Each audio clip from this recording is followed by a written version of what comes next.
before and after. Hello everybody, my name is Lobo de Freitas, through DNA Media from Munich City. Today, I want to talk to you guys about this amazing plugin I've been using for a long time called Dehancer. Man, let's get it.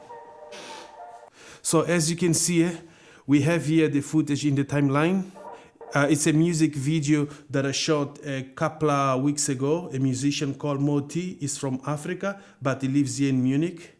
So first thing I usually do when I get a project, I'm going to the settings. Master settings, make sure timeline resolution is in 4K because I shot this in 6K. Next will be color management. Color science is DaVinci RGB, that's correct. Timeline color space, Rec 709. Output color space, Rec 709, it's correct, I like it. Camera raw, we need to change here. Raw profile should be red. The code quality, full res premium, that's correct. 16-bit camera project. Color science, IPP2, that's a new color pipeline from red. Color space, red white gamut. Gamma curve, log 3G10. This is perfect, okay, out. So, next, we go down to the bottom, we go into the color page. In the color page, I already prepared 3 nodes. One is a noise reduction, sharpness, and dehancer. So first thing we're gonna be doing, we're gonna search for, we go to the effects here, and then we search for dehancer.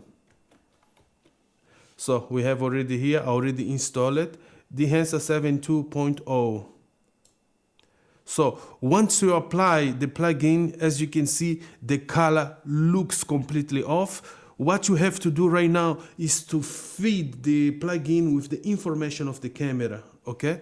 So what should we doing? We go to the source here. We change this to choose camera, so we'll be able to choose the camera. Vendor is gonna go to red. Once you do that, the image start looking good, but we're not finished yet, okay? We have to choose the camera that we use, select the camera that we use, that will be Komodo X. Once you do that, that's a really good conversion, okay? But we're not done yet. We close this tab of the input, we go to the film. So on the film is already selected. On the film, we have a Kodak version 3 250D. I'll keep it like this, okay? Close the tab. Next step, we're going to the print.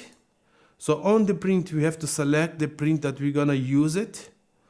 Honestly, I really like the Kodak 2383 print film. Bang! Once you select it, you can see your footage. For me, this looks cinematic already. You can just keep it like that, send it to your client. I'm sure he's gonna be happy with that. We already select Kodak 2383 print film, okay? So I'm looking to his face over here. So I'm going to the exposure, I'm gonna open up a little bit. Somewhere here, I'm happy with this, okay?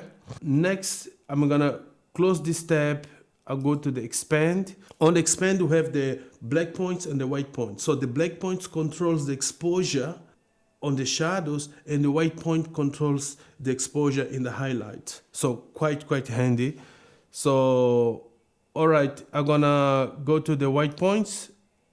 I'm just gonna open a little bit, somewhere here. Black points, and then I'm gonna close it a little bit. You can go all the way, just for you to see it, okay? And then just close it, somewhere here. Something like this, I'm happy. Okay, close the expand. Next, color head. Remember always to enable here the box. Just give a click, so you'll be able to do the changes. Okay, so face slider here, we have yellows and blue. So what I'm gonna do, I'm gonna cut the yellow and blue just a little bit. So that will give you like a golden vintage look that I love it. So just park right here, magenta and green. I'm gonna increase a little bit of magenta and green, just a little bit. Little bit, guys, just goes a long way. Perfect. I'm going to the impact. I'm gonna cut the impact I gotta move the impact a bit down. I'm looking to his face and his jacket. Yeah, somewhere here. I'm happy. Okay, close it. On the film grain we have 35 millimeters, ISO 250. Just remember, the bigger the ISO, the biggest the grain. For me, I like smaller grain, so I'll go to 80 millimeters and 50 ISO. Okay, and then I'm gonna decrease the amount somewhere here. I love it. I love it. I hope you guys can see these small tweaks, small changes on YouTube compression, but for me it looks really good. Okay. Next, elation. Man, I love elation. For me, I'll go all the way up. I wish I could have more elation. Next is bloom. Bloom as well. Don't forget to enable the box and bloom all the way up. Next, I'll be touching will be the vignette. So always remember to enable the box, okay? And then you have here mask mode, so you can click as well, so you can see exactly where the vignette will be affecting on your image. That's perfect. And then you can click again, mask mode, and then you can play with your exposure.